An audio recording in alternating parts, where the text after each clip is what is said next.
This is the Recovery Lab. Here we dive deep into the struggles, victories, and hope that stem from recovery. No shame, no judgment, just truth, grace, and inspiration. Let's walk this road together.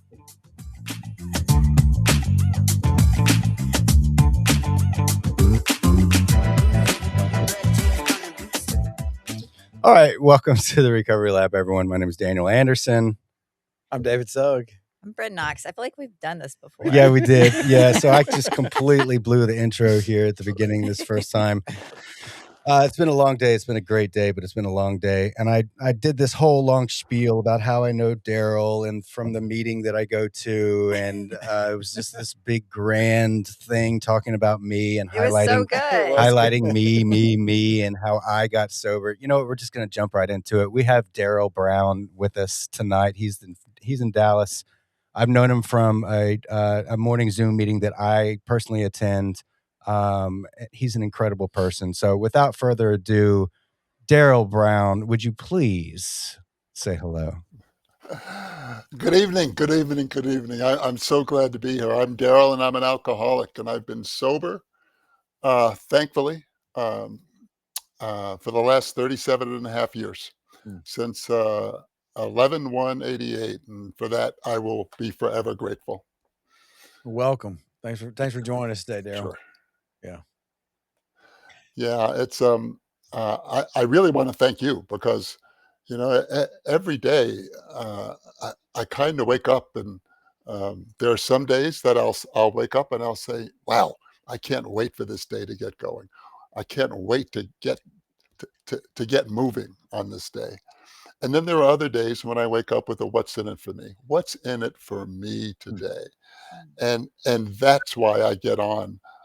Daniel alluded to the 7:30 Zoom meeting every morning. I try to get on at least 5 or 6 times a week.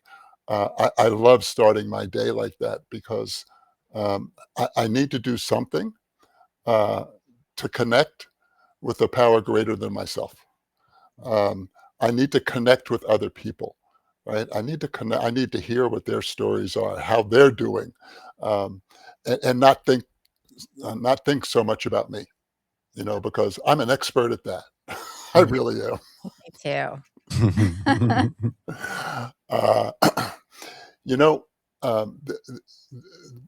I mentioned 37 and a half years, and when I say that, it doesn't just roll off of my tongue.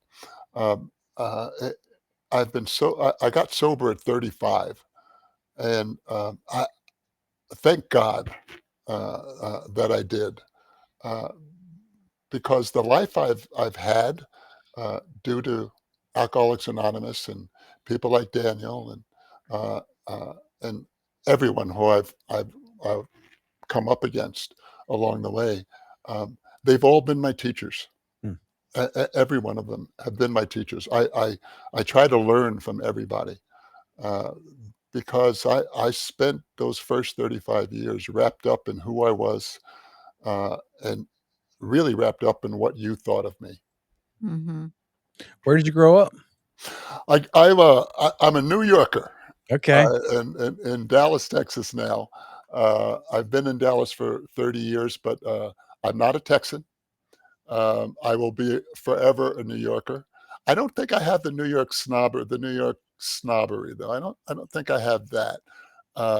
But I love New York. I love the power that New York offers you. I also love how it could also swallow you up. Where did you do most of your research for your later work?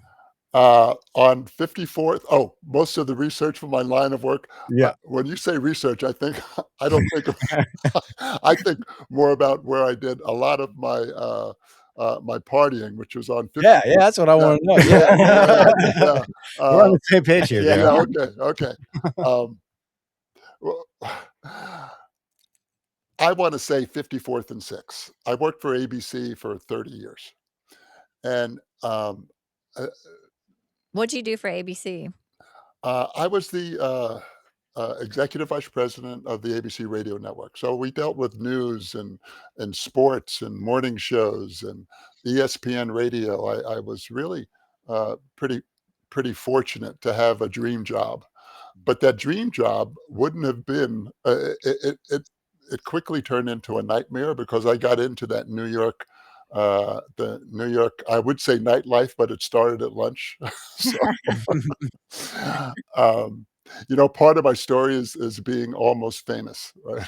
Because I would hang out with people who were famous, and I thought I was famous too, right?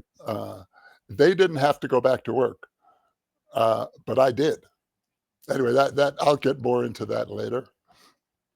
Uh, uh, yeah, but I grew up a little bit outside of New York City in the suburbs, and my folks had friends who lived in Harlem. And if you've ever been to New York, there's the West Side Highway that goes down the west side of the island, and if you look up as you're going down, especially at night, you see those Okay. lights uh, captivated me when Mhm. I was just a little kid. Um, I, I wanted the power that New York City offered. I Mm. don't know why. At 7 or 8 years old, I looked up and I said, I want some of that. Mhm. So the whole lack of power, that is our dilemma. Uh, how I got that early on, I don't know, but I was drunk on the lights of New York City before I took my first drink. Mm. I can honestly say that. Uh, uh, as I grew up, I, I'm a black man of the '60s, and You're black? uh, if you know what happened during the '60s, if you've done your homework, it was a very turbulent time. Mhm. It was also a great time. But there were a lot of us, I mean, there were assassinations. Kennedy was assassinated in '63, Bobby Kennedy in '68, Martin Luther King in '68, uh, Malcolm X. I mean, there was a lot of upheaval. Mhm. And What was it like in your area though? Like locally, what was it like to be a black man in your area? that's a great question, Bryn, because I grew up in a suburb of New York City where there was actually white flight, and by white flight, I mean a lot of the uh, um, I want to say blue collar, uh, Irish, Italian Mhm. folks. They wanted to move out of New York City, out of the ghettos, Mm. and get away from the people who didn't look like them. Uh, and so they came up there. So I went to a high school that was predominantly white, uh, 95% white. Um, and it was difficult with everything that was going on around me. It was kind of difficult to navigate life as the older I got, uh, in teen years. Uh, it was tough to navigate in ways of friend groups and ways of developing values. What was my value system going to be based on? If you looked at television back then, they did not uh, portray people of color very kindly. They didn't. You didn't see um, blacks in commercials. You didn't see anyone who really wasn't white. We were coming out of the '50s, right? And you really, that's all you saw.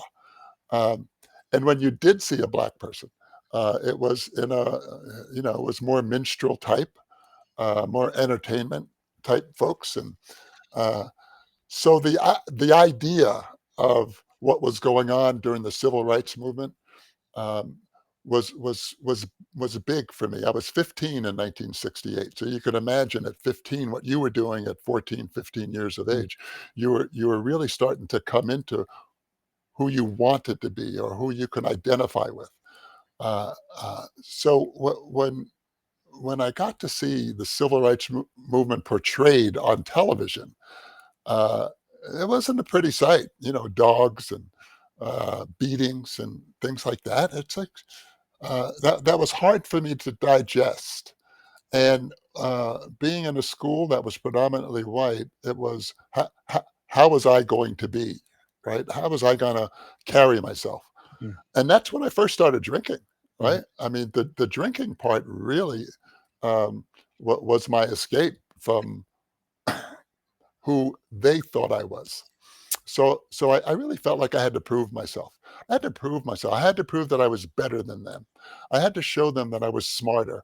I had to prove that I was able to overcome what you thought I was. And so all this was around like 15. All this was around 14, 15. Yeah. When you're most developing. Yep. Absolutely. Absolutely. So it was I'd say it was a tough road, and I had a, you know, I was a scrawny kid. I'm not scrawny anymore, but I was a scrawny kid growing up, and I love sports, but I wasn't all that great at sports until my freshman year in high school. I was 5'9", and I weighed about 120 pounds, and uh, my in between my freshman year and sophomore year, I grew 6 inches that summer. Whoa. Yeah, so I was 6'3" coming into my sophomore year, and um, the football coach said, "No more football." The assistant football coach said, "I'm the basketball coach. This is your sport from now on." so, so I I also found something that I could stand out in a positive way, and um, and really prove that uh, I was worthy. That was my proof that if I could excel in athletics, that put me above what they thought of me because I was still all consumed with that. And in private, I would go out and drink I would drink from, at 15 and at 6'3", I looked like I was 18. And back then 18 was the legal drinking age. So I would go into bars. I had a little secret bar that I went to around my house, and I'd listen to all the sappy songs from, oh my God, I can't believe, uh, Neil Diamond songs, and uh, um, uh, the Bee Gees. I mean, I could tell you, when I hear them now, I laugh. Uh, uh, Man, Darryl, give me a drink and a song and oh, I'm in it. oh, hey, Love on the Rocks, baby. I remember it well. And, a mug of beer was 35 cents back then. And I used to take money out of my mother's pocketbook, and I'd take all the change, and I'd have about 7 quarters. I'd want 7 quarters and 7 dimes, and I'd line them up. I'd sit at the bar, line them up, and I'd have 7 beers. And I remember that. I distinctly remember that, listening to uh, Frank Sinatra, all the stuff, and there are guys around me sitting at the bar doing the same thing, except they were in their 50s and 60s, right? Mm. So, But uh, I wanted to ask you, Darryl, speaking sure. of your mom, what was your home life like? Like, Mm. and do you have like alcoholism or anything like that in your family? And like, what was it like at home? Well, um, my parents were partiers. Mhm. They were partiers, and they loved to party. Drinking was always there. I didn't know that they were that they weren't alcoholics. They were functioning alcoholics. Mhm. I didn't know what it was. I just thought that they partied, and their friends partied. And my street, by the way, was all was one of the two streets in my little town that that black people could live on. You know, they call that redlining. So you could look that up. Uh, but they called it redlining, and it was a great street. Families, everybody looked out for one another. The kids on the street all looked out. We were all very close. Uh, so my upbringing was pretty tight. You know, where we I thought I was middle class. I was not middle class. There were very few people on the street who actually were middle class. But what we were a tight knit group who knew that we had to band together to get the potholes in the street filled in. Right. We knew that. We knew that we could all play football in the street, and cars would stop until we finished the play. We knew that. We knew that. We could also play baseball and listen to on the radio. Listen to Cassius Clay, uh, his boxing matches. Right. So I was attuned to radio early on. And I was a lover of the transmission of information and connection. They call radio the theater of the mind. Radio, these podcasts are theater of the mind. It's what goes on up here is really what happens. So anyway, I got close to that early on, and when I ventured out at 15, though, and I started being, I was always a good student, but I started getting recognized as a basketball player on a national level. So starting my junior year, I was being recruited heavily by some of the top schools in the country. The Stanfords, Princeton, University of Virginia, Michigan, and they would fly me out on recruiting trips, and I would go, and I love throwing those names out: Stanford, Princeton, UVA, because they were superior schools. And for the first 20 years of my telling that story, I never told the second part to the story. The second part to the story is this: they would fly me out there. They would have a big party for me.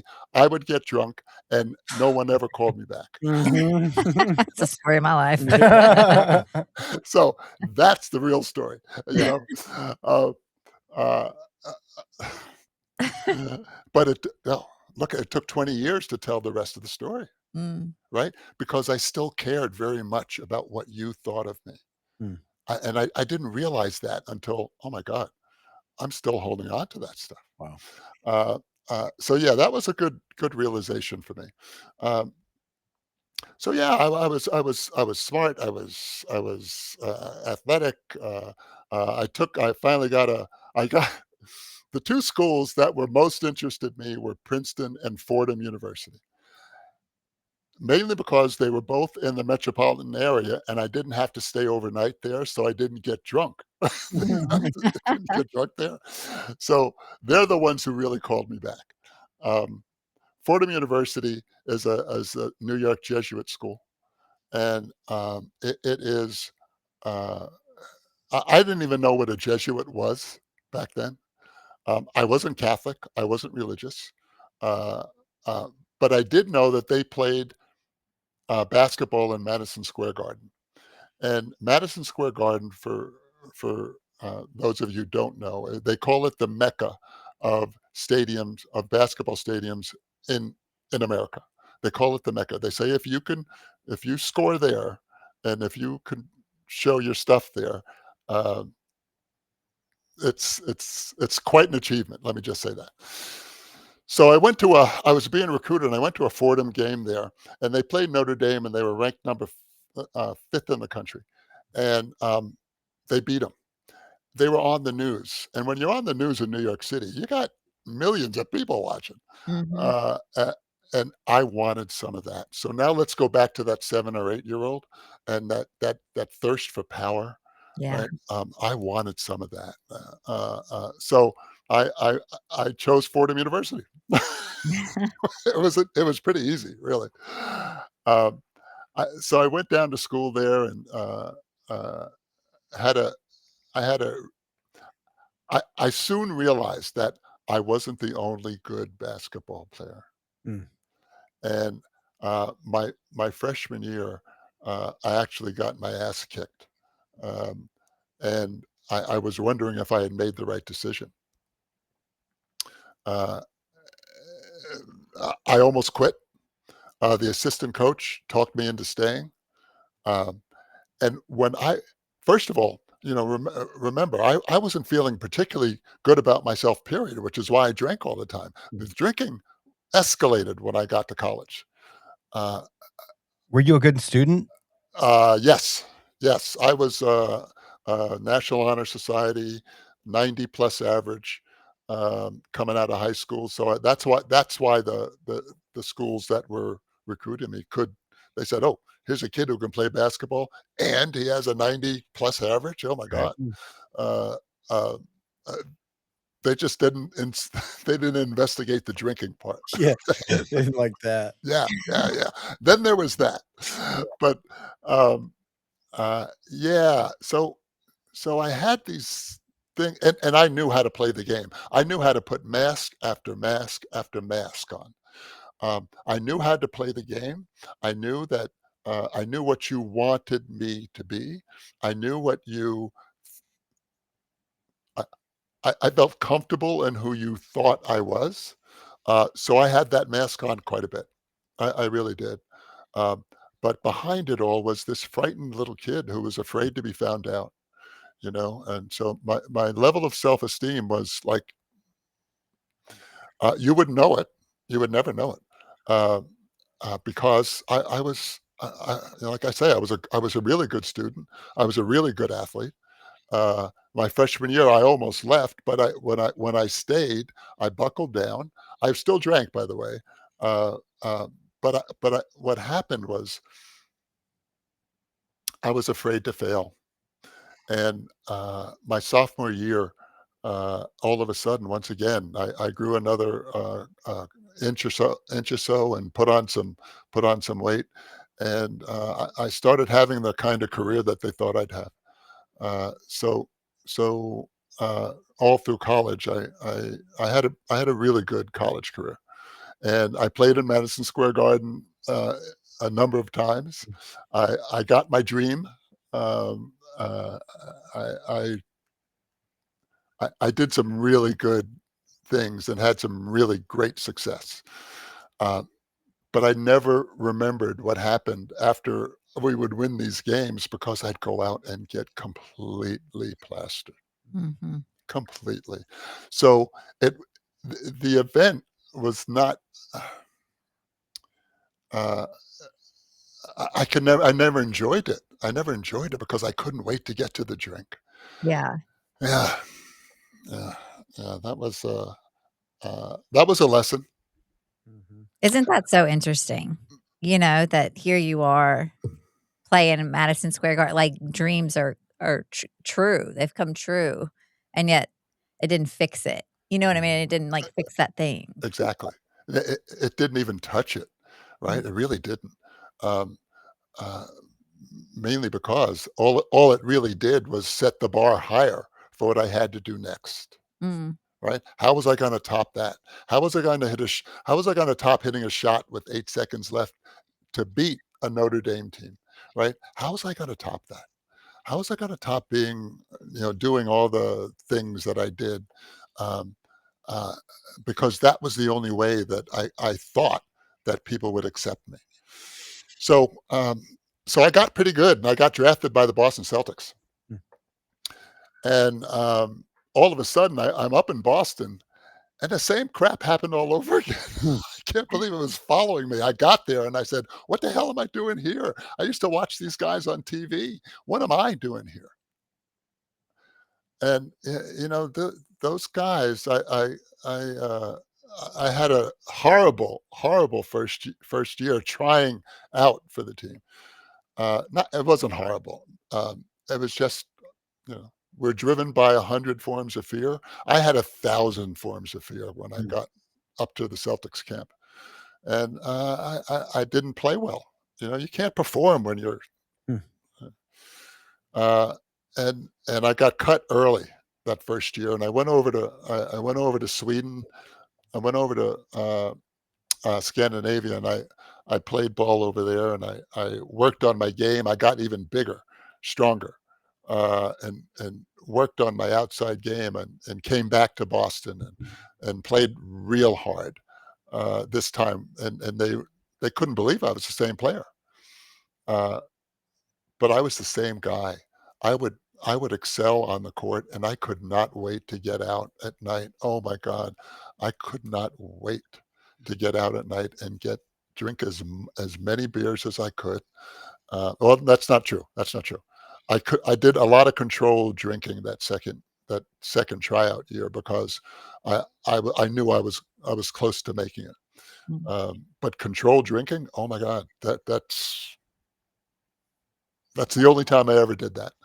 Uh, and then a couple of days before the season started, I got cut.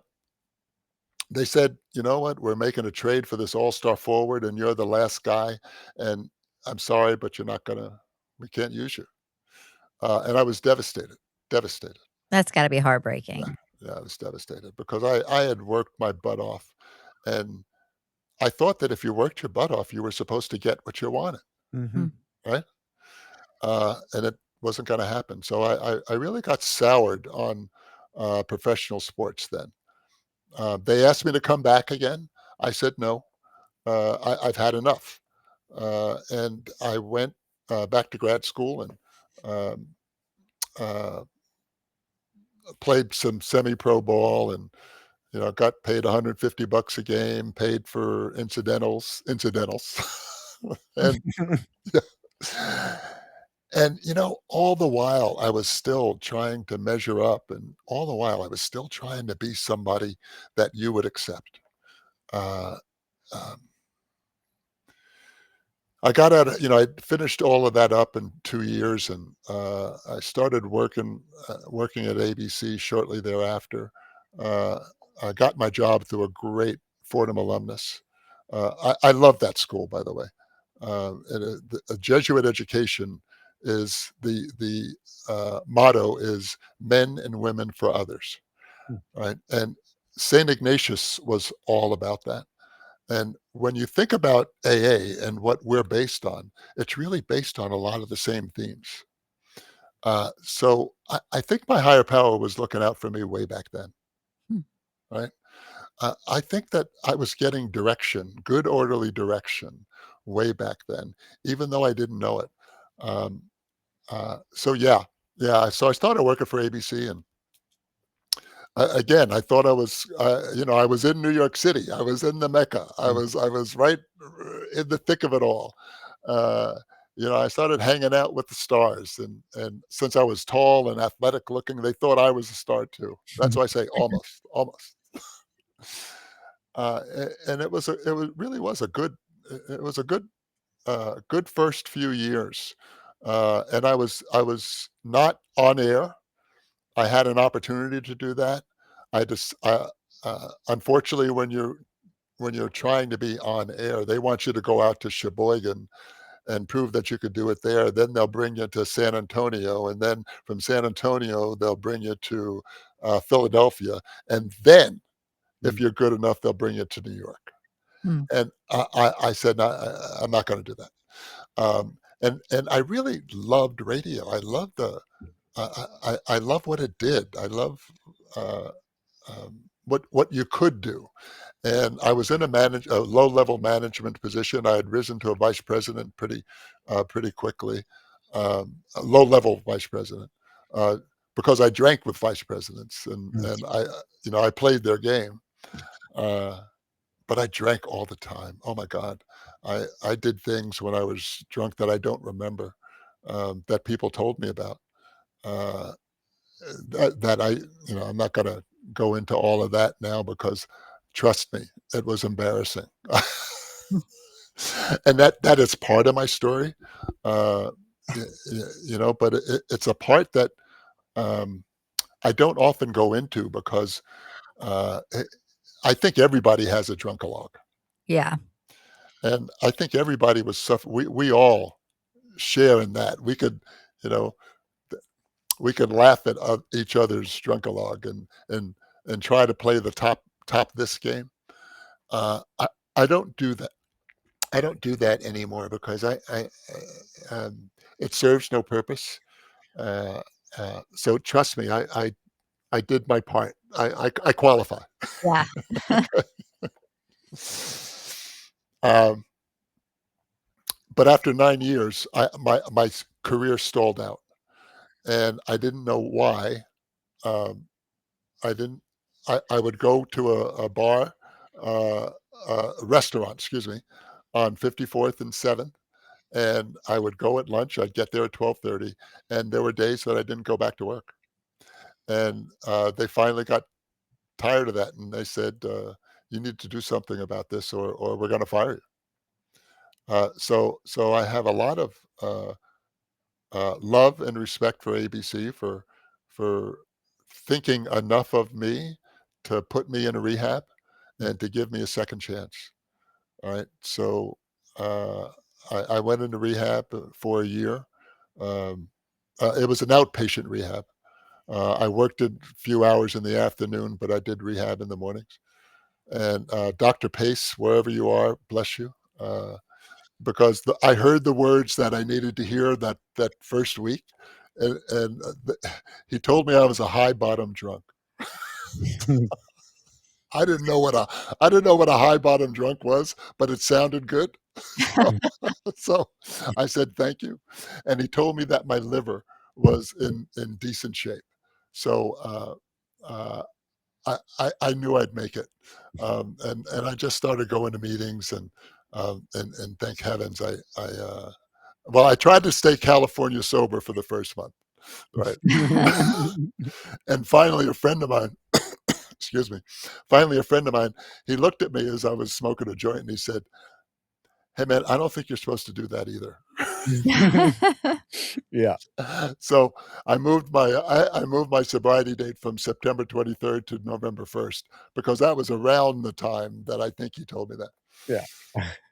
Uh, I have a question for you. So, sure. like, at this time where you're doing the outpatient and, it's become such a problem, when you went to, like, your outpatient meetings and when you went to AA meetings, like, were you having a really hard time, like, when you got home or when you left work, like, with not picking up? Like, what was that like? Was Or it did really this difficult? Yeah, or did the switch flip and, like, you just didn't have a desire anymore?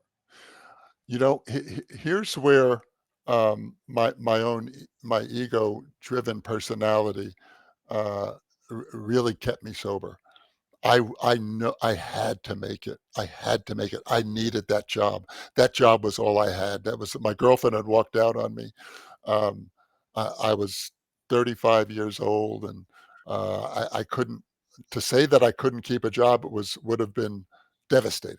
Mhm. Uh, so I stayed sober because I was afraid, man. I was afraid to drink. So that You're motivated. oh yeah, big time motivated. And when you're in New York, there is a meeting almost every hour, Mhm. Mm, right? So and I was allowed to leave, mm, right? I went to a noon meeting every single day. I went to an as-Bill sees it meeting at 6 o'clock. I went to a 7:15 discussion meeting. Then got on the train and went down to work. Then I went to a noon meeting. Then I went to an aftercare meeting after work. So I filled my time up with a lot of alcoholics because I was one. Mm. mhm. Right. Yeah. But great question. I didn't have a huge problem with not drinking. I had more of a problem with uh, um, establishing a value system Mm. because I had no values. Right. I had none. I treated women horribly. No, not horribly. I treated women. Um, I couldn't connect to myself, so I definitely couldn't connect to another woman. Right? I didn't get married until I was in my 40s. Uh, well, I'll get to that. um, but yeah, my relationships with people in general. I had really good high school friends, grammar school friends. I'm going to see them next week, by the way. Um, uh, but my close knit. I couldn't have a relationship with a woman. I I thought it was them all the time, but it wasn't them. It was me. It was me. There was no. I did not have the ability to self-reflect. I couldn't go inside because I still was. I didn't know what was there. Um, And if anything, my gratitude for this program is about being able to look inside myself, and when I realized that this was an inside job. Sobriety is about what's going on inside of you and what's going on in the moment, in that exact moment, in this moment right now. I'm sitting here talking to you all, and it is like I feel I'm like on a super high. I'm on a super high. And just looked at my phone to see how much time I had, and I'm like,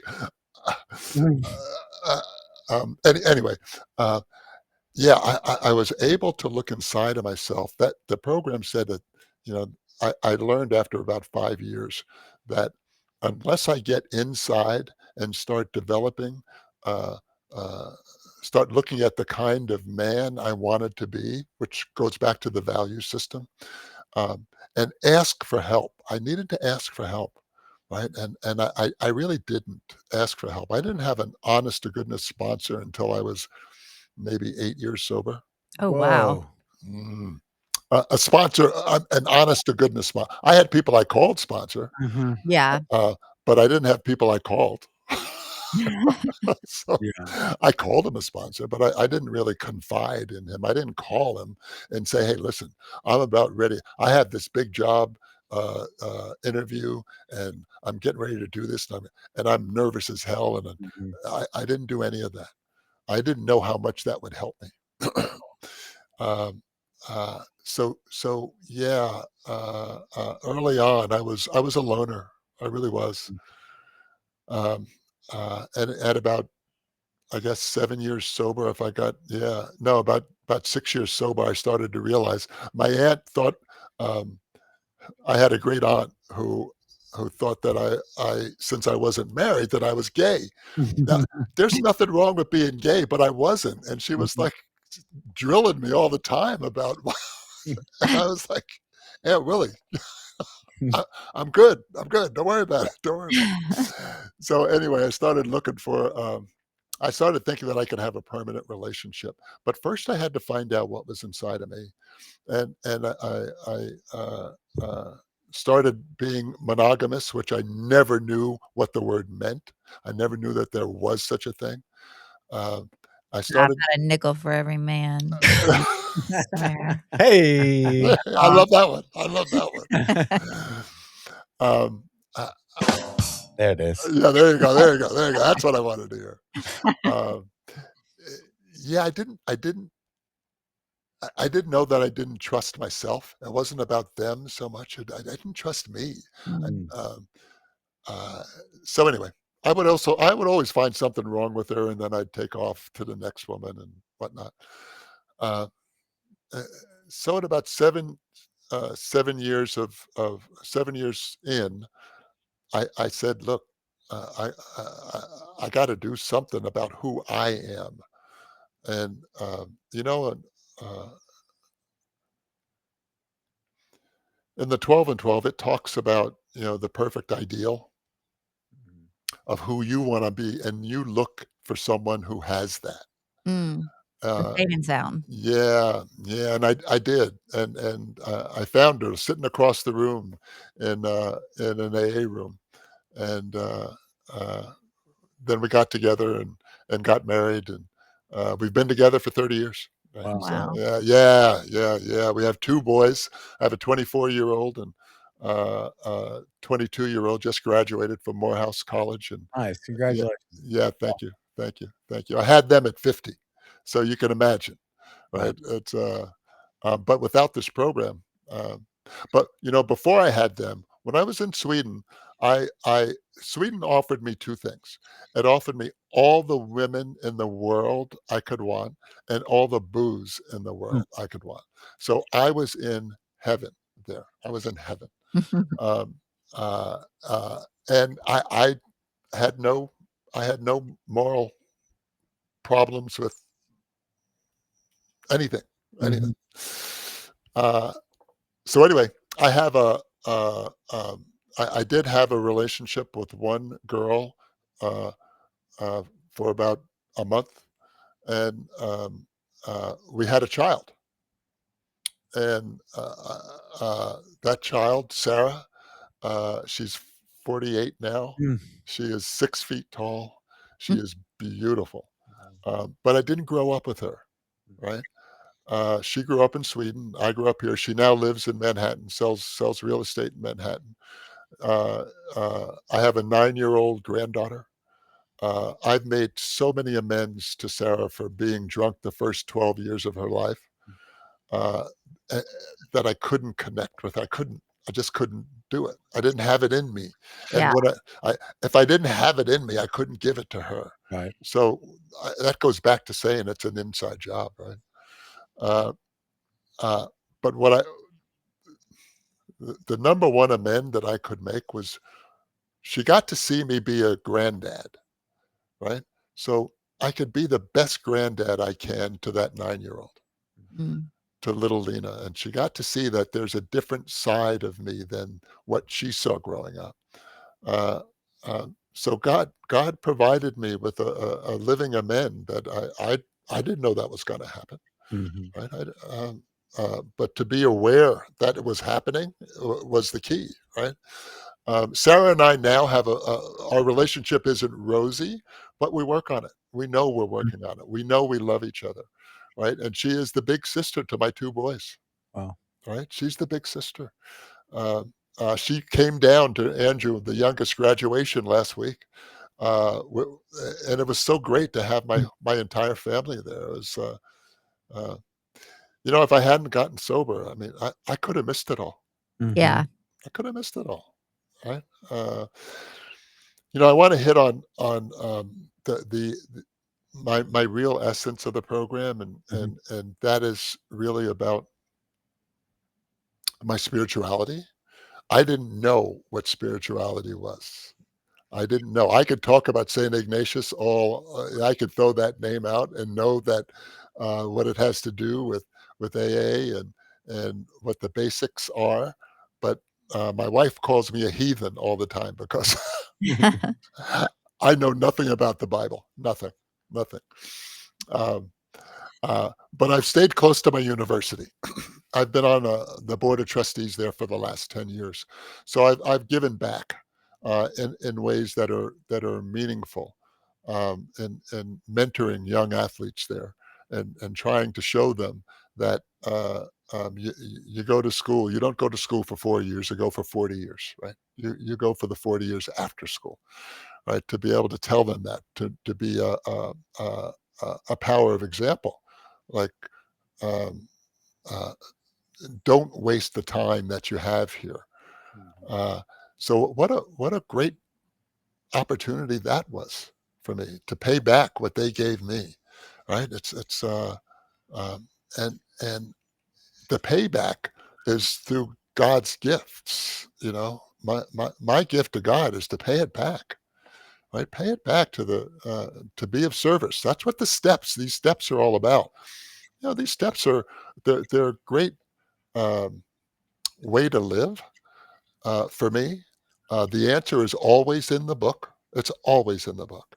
I live 1, 2, 3, 6, 7, and 11. The spirituality part of the program is what it's about ego deflation constantly for me. I wake up, as I said earlier, with a what's in it for me attitude unless I do something about it, because my purpose for the day is to try to be of service. I don't care if it's with the checkout person at the grocery store, or it's for some one of my sponsees. I have a sponsee who has 43 years of sobriety, right? And I have one who got sober November 11th. So uh, um, I, I believe that giving back to this program is what it's all about. That's what keeps me right size. It keeps me humble, because there, but for the grace of God, go I. I spoke last night at the Union Gospel Mission, and in front of 50 or 60 men. I didn't know who was an alcoholic, and uh, who was just there because they didn't have any other place to go. Most of them were there because they didn't have any other place to go. And the first words out of my mouth was, "I need you all. I need all 60 of you." I did not say, there but for the grace of God go I. I did not. I was thinking it. I was thinking it because I had all the gratitude in the world that I was on this side of the mic, right? And I wasn't sitting in one of those chairs, but I could have been. I knew I could have been. And they were looking at me, listening to everything that I said, because and I had to kind of shift my talk because it had to be more about salvation than about not drinking. And my life has been, it's like every day is more will be revealed. More will be revealed about what I'm supposed to do, right? How am I supposed to be of service today? And the only way I can get to what is to be revealed for me is through meditation and prayer. It's that's it, right? How can I connect to my God to find out what I'm supposed to be, and how can I be of service today, right? Unless they say you pause when agitated. I, I could get agitated at any point. Mhm. But if I don't pause, right, something foul is going to come out of it won't come out of my mouth, but it'll be in my head. I don't want to be that guy. I don't want to be the guy that when the light is yellow and I know it's going to turn red. I know nobody's coming this way, but I don't want to be the guy who goes against that light when it goes red. Right? I don't Right. want to be that guy. I want to be that guy. Right? I want to be the guy who thinks about someone else. I don't want to be the guy who flips off the guy who cuts in front of me. Right? I want to think. I want to pause, and I want to think that, hey, maybe he needs to get to the hospital. That's the kind of guy I want to be. That's the kind of thought I want to have. The only way I can do that is if I start the day off with some sort of ego deflation, some sort of prayer, some sort of meditation that allows me to connect to my God in a way that thinks less about me and more about you.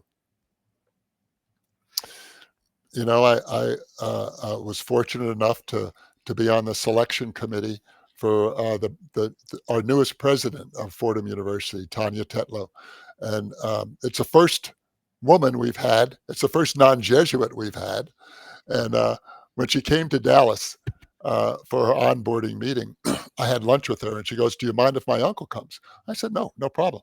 So we had lunch, and her uncle, he was celebrating his 75th year as a Jesuit priest. He's 92. Wow. Yeah, this is 3 years ago. He and I talked the entire lunch for 2 hours. I never talked to Tanya. Mhm. Never, never. And afterward, I said, "Do you think your uncle would mind if I called him?" She said, "I think he'd love it." Anyway, long story short, he's been my spiritual advisor since then. Oh, wow. And yeah, and how lucky am I, right? And again, to think I could have missed this stuff, right? So I talk to him about every 2 weeks or so for a couple of hours. Well, for an hour because he can't do 2 hours anymore. I want to know how close he is to Jesus because that's how close I want to be to my higher power. Hmm. I want to know how he does it.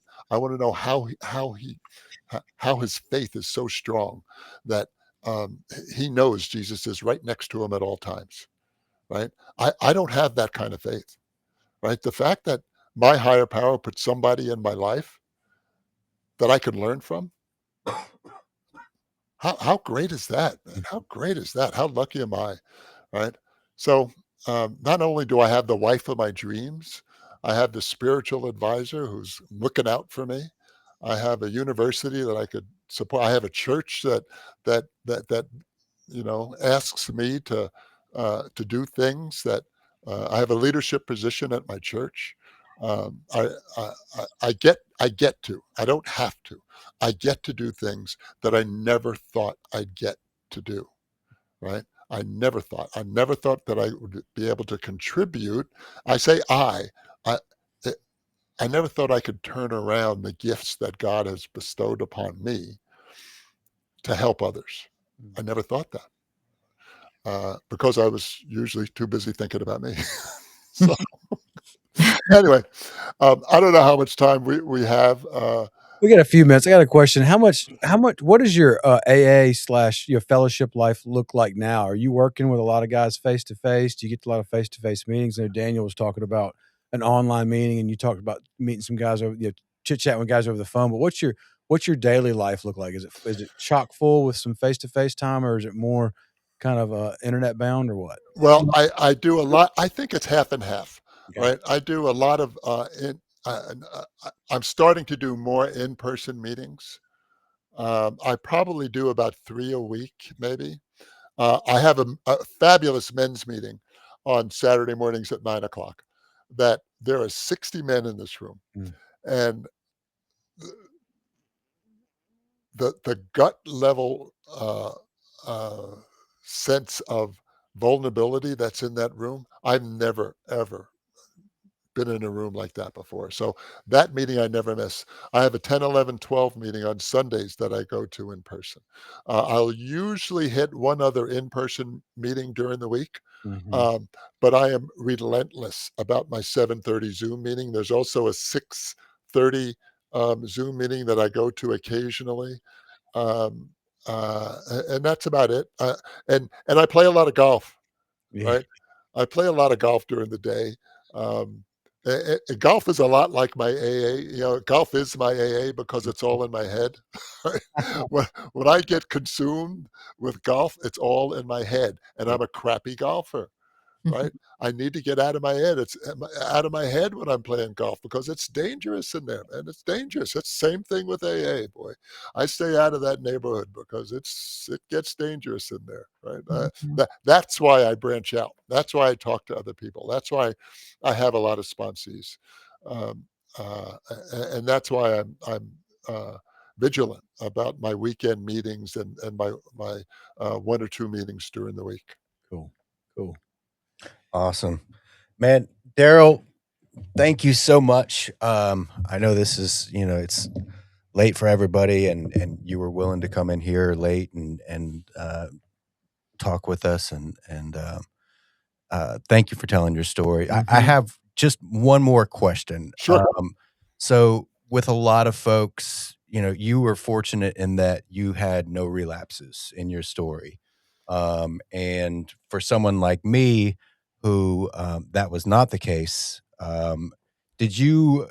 How have you handled the kind of not being okay, but being different in the fact that a lot of people don't have that success. Like when you're working with another alcoholic and they continually relapse and relapse and relapse, do you tap into what you've learned from what other people have talked about in the meetings about relapse, or how does that, or are you just kind of like, no, this is my story, um, and it's unique to me? Like, I'm just curious about how the lack of relapse has played into your life in You AA. know, my path is not your path. Yeah. And I tell every one of the guys I work with, my path is not your path. We are alcoholics. If only 8% of us make it, what does that mean? Right? This is a hard freaking disease. It is a disease. This is it is hard to overcome alcoholism. It is everywhere, right? And I think the world right now is cruel, right? Um, and I was able to overcome my victim mentality, uh, but not everybody can do that. Not everybody can do that. And what I say to them, though, Daniel, in direct answer to your question, is where in your steps, where in the steps do you think we should be working on? We are as sick as our secrets, Mm. right? Is there a secret that you have kept? Because that's really the pitfall. Have you spoken about all of the relationships, all of the anger, all of the fear? Sex is a huge, huge thing, man. Mhm. It is huge. So the sexual inventory is big. It is big when it comes to AA because it will drive you out to drink again. It will. it will. So I make sure that my sponsees do a thorough sexual inventory too. Absolutely. Dude, I bet you ran out of paper. Okay, and with that, awesome, Darryl. Thank you so much. You're the man. Brynn, take us out. Yeah, thank you so much. I really appreciate you being here. And this was really, really cool. It was really great to meet you. And we'll see everyone Sunday. I think we have Parker. Yes, we do. All right. Thank you, ladies and gentlemen. We'll Thanks. see you next week. Thank you, folks. Yeah, thanks, Darryl.